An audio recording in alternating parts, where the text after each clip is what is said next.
আমি চলে যাচ্ছি। চলে যাচ্ছ মানে? কোথায় চলে যাচ্ছ? হ্যাঁ, আমার এখানে আর এক মুহূর্তও ভালো লাগছে না। আমি বাবার বাড়িতে চলে যাচ্ছি। ওই দেখো আবার সকাল সকাল সেই এক কথা। আচ্ছা, তোমার কি এছাড়া আর কোনো কাজ নেই নাকি? তোমার সঙ্গে এই নরকে থাকার চেয়ে নিজের বাবার বাড়িতে গিয়ে পড়ে থাকাটা অনেক ভালো। সে তো ঘুরে ফিরে আমার কাছে আসতে হবে, কি লাভ এসব করে? এবার আর আসবো না, যা কিছুই হয়ে যাক না কেন। আচ্ছা আচ্ছা, মাথা ঠান্ডা করো, একটু শান্ত হও। কিছু তো বোঝো না। এই যে আমাদের এখন দুর্দিন চলছে, তাই এটা কিভাবে সুদিনে পরিণত করা যায় তাই চিন্তা করছি আমি। মানে? গোপাল একটা মাছের ব্যবসা শুরু করবে, আমি ওর সাথে যোগ দেব আর মাছ বিক্রি করব। তুমি মাছ বেচবে বাজারে? তোমার মাথা ঠিক আছে তো? আরে মাছ বেচা তো একটা বাহানা। আমি এমন চাল চালবো যে অল্প দিনে টাকার পাহাড় হয়ে যাবে আমাদের, আর এই গোপাল কিচ্ছু টের পাবে না। সেটা কিভাবে হবে?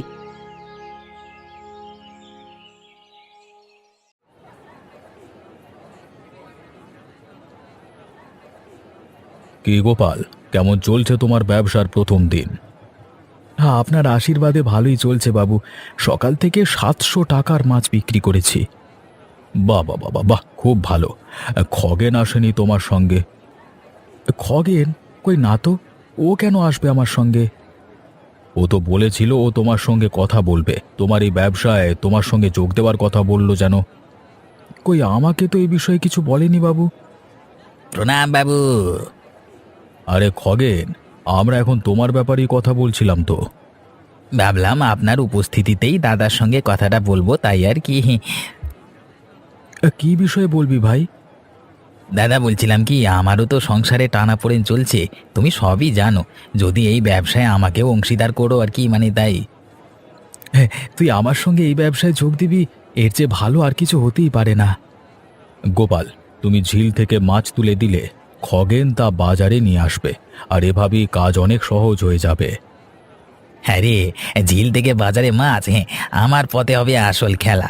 গোপাল, তোর ব্যবসার লাল বাতি জ্বালিয়ে আমি টাকার বিছানায় শুয়ে থাকবো, এক ডিলে দুই পাখি মরবে। এত সুন্দর আর বড় ঝিল! আমি আর কখনো এত বড় ঝিল দেখিনি। এটা আমাদের গ্রামের সব থেকে বড় আর পুরনো ঝিল দিদি ভাই। সবচেয়ে পুরনো? ক বছর ধরে এই ঝিলটা এখানে আছে? এই ঝিল কখন থেকে যে আছে সেটা সঠিক বলতে পারবো না, তবে এটা অবিনাশ বাবুর পরদাদার প্রজন্ম থেকেই এখানে।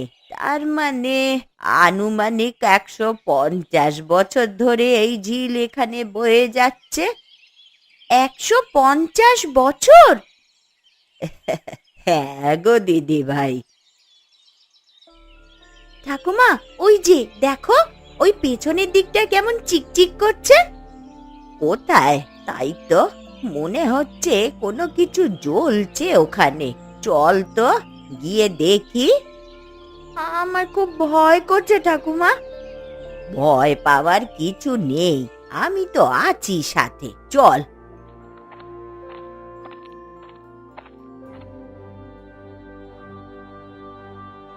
ওরে বাবা, এত রত্ন, এত হিরে জহরত! এখানে এত সব রত্ন, অথচ এইভাবে কেমন ছড়িয়ে ছিটিয়ে পড়ে আছে? নিশ্চয়ই অবিনাশ বাবু বা আর কেউ এই বিষয়ে জানে না, না হলে এভাবে ছড়িয়ে ছিটিয়ে থাকতো না। কিন্তু ঠাকুমা, এখন আমরা কি করব? যদি আমি তোমার মা বাবাকে এই বিষয়ে বলতে পারি, তাহলে এই সব ধনরত্ন আমাদের হবে, আর এরপর আমাদের আর কোনো দুঃখই থাকবে না। কিন্তু লোভ করা ভালো নয় ঠাকুমা, আমাদের অবিনাশ বাবুকে এই বিষয়ে বলা উচিত। তাও ঠিকই বলছো। আচ্ছা চলো, তোমার মা বাবাকে আগে বলি, তারপর যা হবার হবে, চলো। মাত্র কয়েকদিন হলো ব্যবসাটা শুরু করেছো, এরই মধ্যে এভাবে মুখ থুবড়ে পড়লো? আমি কিছুই বুঝতে পারছি না বাবু। আমি রোজ মাছ তুলে দিই, আমার ভাই রোজ বাজারে গিয়ে বসে, তাও কেন এমন হচ্ছে? এভাবে ক্ষতির সম্মুখীন হতে থাকলে তুমি নিজেই বা কিভাবে ব্যবসা করবে? খুব আশা নিয়ে ব্যবসাটা শুরু করেছিলাম, ভেবেছিলাম এই বুঝি আমাদের দুর্দশা ফুরালো। বেচাকেনা ঠিক মতো না হলে ঝিলের মাছগুলো অযথা ধরা হয়, দিন শেষে বেচাকেনা হয় না, মাছগুলো পচে যায়। তো দেখি কদিন খগেনের পরিবর্তে আমি বসবো বাজারে, যদি একটু অবস্থার পরিবর্তন করতে পারি। আমিও সেটাই ভাবছিলাম। আর যদি আমি বসবার পরও কোনো পরিবর্তন না হয় তবে আমাকে হয়তো ব্যবসাটা ছাড়তে হবে। মাস শেষে বসে বসে হাজার কয়েক টাকা আসছিল হাতে। গোপাল যদি ব্যবসাটা ছেড়ে দেয় তাও বন্ধ হয়ে যাবে। না না, ব্যবসা ছাড়তে দেওয়া যাবে না। কিছু বলছেন না যে বাবু?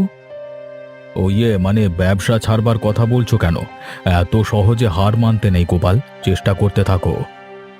ঠিক আছে বাবু, আপনি যখন বলছেন আমি চেষ্টা করে দেখব। তুমি তো সকাল থেকে ঝিলের ধারে ব্যস্ত ছিলে, যাও তুমি বাড়ি গিয়ে বিশ্রাম নাও। ঠিক আছে বাবু, চলি।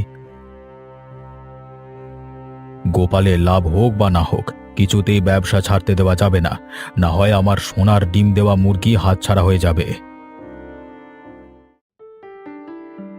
আজকে পুরো 5,000 টাকার নকল ওষুধ এই মাছের বাক্সে করে চালান করলাম।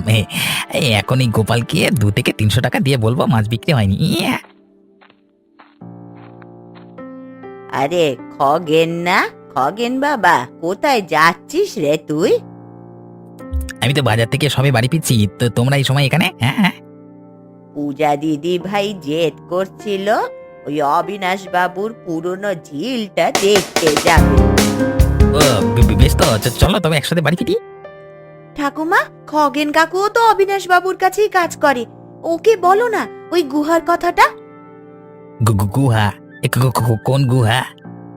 ও কিছু নয় রে, ছোট মানুষ কি যে বলছে, চল বাড়ি ফিরি।